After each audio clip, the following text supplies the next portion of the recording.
Ano po bang hiwagang nababalot sa mga taong sira Ang kaisipan. po, at saka yung mga bulag o bingi na pinanganak na mga may kapansanan na parang wala nang silbi. So, yan. Mali po yung perception natin na walang silbi yun. Halimbawa, tingnan nyo halimbawa, ang asawa mo bulag. Napakalaki ng silbi nun. Ang asawa mo bulag, napakalaki po ng silbi nun. Dahil dun sa asawa mong bulag, makikita ng Diyos, banal ka talaga eh. Mahal mo siya kahit bulag, nagsisilbi ka, pinagsisilbihan mo siya. Tayo po kasi, kung maintindihan natin ang halaga ng buhay, ang buhay po kasi, we do not live for ourselves. That's the principle. We must live for a great purpose. Maaari, you live to serve God, para kandilihin ang mga asawa mo at mga anak. Ganon, paglilingkod sa Diyos yun eh. Kaya po hindi naman ang ibig sabihin, kung ang isang tao bulag, wala ng silbi eh. Unang-una, yung bulag, yung pipi, yung bingi, burden natin yun eh. Dahil sa mga yun na ipapakita natin sa Diyos ang ating compassion, pagmamahal sa kapwa, maliligtas tayo. Pag natuto kang magmahal, maliligtas ka eh. Magiging dapat ka sa Diyos eh. Kung walang bulag, walang pipi, walang bingi, wala tayong pagsisilbihang gano'n, pare-pareho lang tayong mga tao, we cannot show mercy. Hindi magagamit yung mercy. Kaya nga meron tayong feeling of mercy dahil we have to be merciful dahil merong mga dapat kaawaan eh. At yun na nga yung mga less fortunate. Kasi alam nyo, sino ba ang gumawa sa pipi, sa bingi, sa bulag? Sino ba gumawa? Pakinggan nyo po sa 4:11 ng Exodo. At sinabi sa kanya ng Panginoon, sinong gumawa ng bibig ng tao? O sinong gumawa ng pipi, o bingi, o may paningin, o bulag sa tao? Hindi ba ako ang Panginoon? So, sinasagot ng Diyos.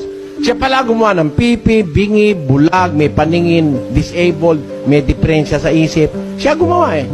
Kung siya gumawa, may kaligtasan ba yon? Pakinggan nyo sa unang Timoteo 4:10.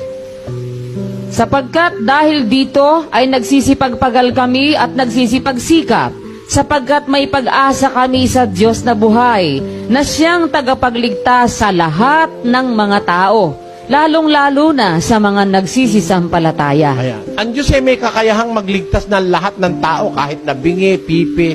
Pwede na mailigtas ng Diyos yun eh. Maaari sabihin ng iba, paano maliligtas yun? Mas ligtas pa nga yun eh. Kaysa sa nakakakita, may matinong isip, pero kalokohan naman ang ginagawa. Yung mga mentally retarded, yung mga mongoloid, yung mga taong wala sa normal. Ano po yan eh? Parang maibibilang mong walang malayan, parang bata.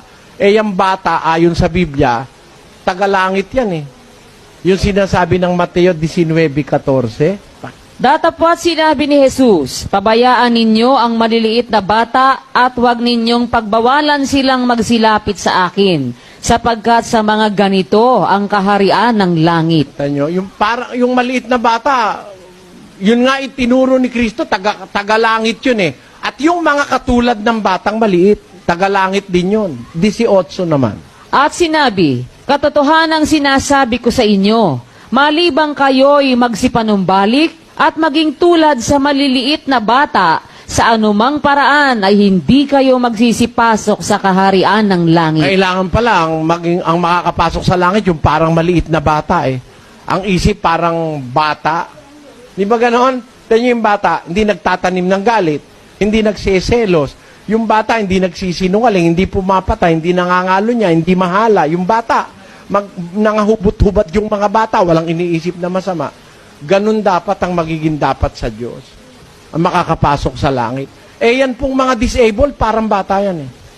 Kaya wag po kayong maawa sa ganun. Baka mas kaawa-awa pa po tayo ron. Kung tayo may tunay na kaisipan, may nakapag-aral, pero masama ang gawa natin, mas magiging dapat pa yung ganung mga bata. O kaya yung mga katulad ng bata.